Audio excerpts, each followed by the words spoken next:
Do you want to start a combat sports gym? Because I'll tell you right now, most people fail. Why? Because they spend money on the wrong things. They don't listen to their customers and they quit when it gets tough.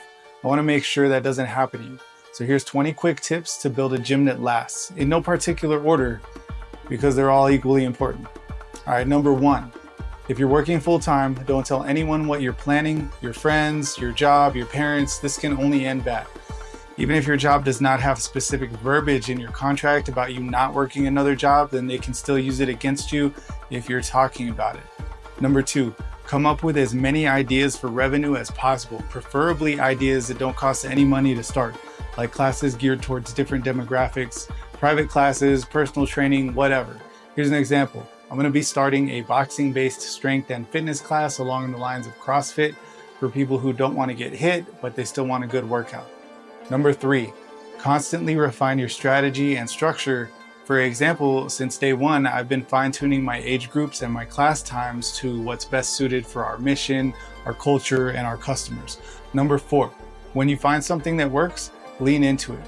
For example, I have more young people interested than adults. So that was the first class I added a secondary class for. Another example, I started a boxing only class and there was no interest in that. So I just keep doubling down on the kickboxing and Muay Thai classes. Number five, don't spend money on the wrong things. Don't get an expensive website. There's super cheap functional landing pages like Carrd. I'm still using Carrd and it's so simple and it's easy and it's like $10 a year.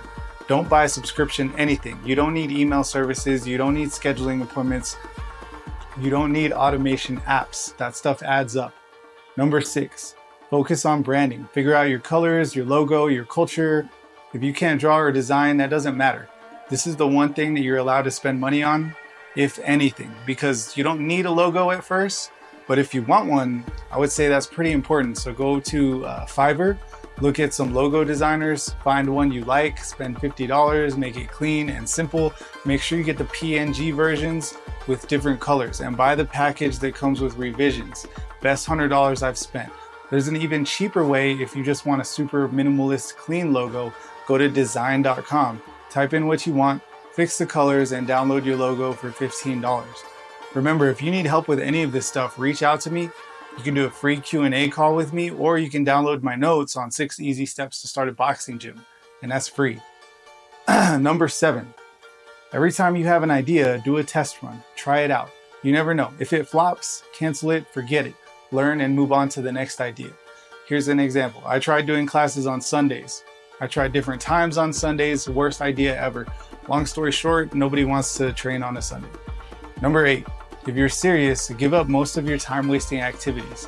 Give up TV, movies, watching sports, scrolling on social media, cut out most or all of those things. I actually got rid of my TV because I cannot afford to waste time. I limit my screen time to when I'm learning or researching on YouTube while I'm on the treadmill. Now, you don't have to give up everything, just cut out a lot of the time-wasting stuff. This is the only way. If you find yourself with free time, study, learn, improve on what you have. Number nine, don't quit your job too soon. Now, I'm probably going to make a whole other series of videos just on this topic, but don't quit your job too soon. Wait until you can seamlessly step out of one role into another. Start with what you have, do what you can, build upon it, manage your time, eliminate your stressors, eliminate your expectations. Once you start, just keep pushing. There will be no end in sight until you have no other option but to leave your job. Number 10, build a network.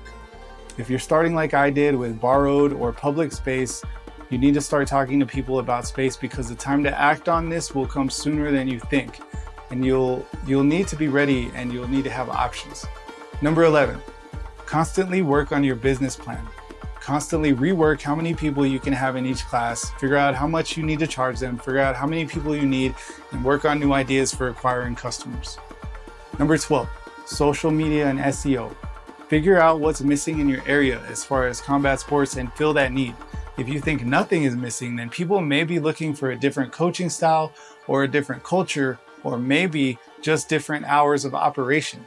Look to see what's missing and capitalize on it. There are not enough opportunities for people, and most combat sports gyms are terrible at marketing. Social media is free. Just post up videos of your classes and training with some motivational messages. Just keep it simple. Number 13, never get emotional. Don't get your feelings hurt. Lots of people will hate on your gym. You know what the number one negative thing people say about my gym is? That they could have made a better gym. Okay, well, why didn't they? Number 14, don't try to do too much. Start with one really good idea, become consistent with it, then add another good idea, but don't get comfortable.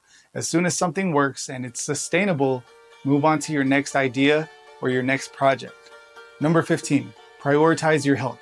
Starting a business is stressful, especially while working full-time. Take care of yourself. Prioritize 3 things: your sleep, your fitness, and your time with your family. Number 16, don't expect help. Nobody cares. You're doing this alone. Don't complain, and don't be surprised when you do ask for help and no one is there. This is your warning. Remember why you started. I actually get discouraged and exhausted often, multiple times a day. And it's easy to reverse those feelings by telling myself that this is what I asked for and telling myself that there's people who are working way harder than me. Number 17, listen to your customers, but really listen to them. They will give you your next big idea. Surprisingly, most of the parents of the kids would ask if I had any fitness classes. That's where I got the idea for a boxing-based strength and fitness class. That's my next big project that could possibly 10x my revenue. Number 18, have a backup plan for everything. Everything you're doing needs to have a contingency plan, a worst case scenario, a best case scenario. You also need to plan for what to do when you have good problems like too much success, too much demand, too many customers.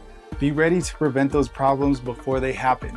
Number 19, have the discipline and mental resilience to continue on when you're wondering why you were still trying and what's the point. Starting a gym is stressful, discouraging, and lonely 90% of the time. You'll try things that fail and you'll wonder why you're still pushing forward. But you actually need tunnel vision. Keep moving. Honestly, I have so many committed students that I cannot give up on them. Many of them are now competitors, and even when I only had one committed student, I would not have given up on him. Number 20, invest in continuing education. Never stop learning. Attend seminars, workshops, or online courses on coaching, business management, marketing, or finance. The better you become as a coach and entrepreneur, the more value you'll bring to your students and your gym. Staying sharp keeps you ahead of the competition and helps your gym evolve with the industry. So starting a gym isn't just about building a business. It's about building a community. You're going to face setbacks, failures, and days where you want to quit, but don't. People are out there waiting for you to show up. And remember, I'm here if you need help. I'll help you in any way I can. You can even download my notes on 6 easy steps to start a boxing gym for free. I'll put some links in the description.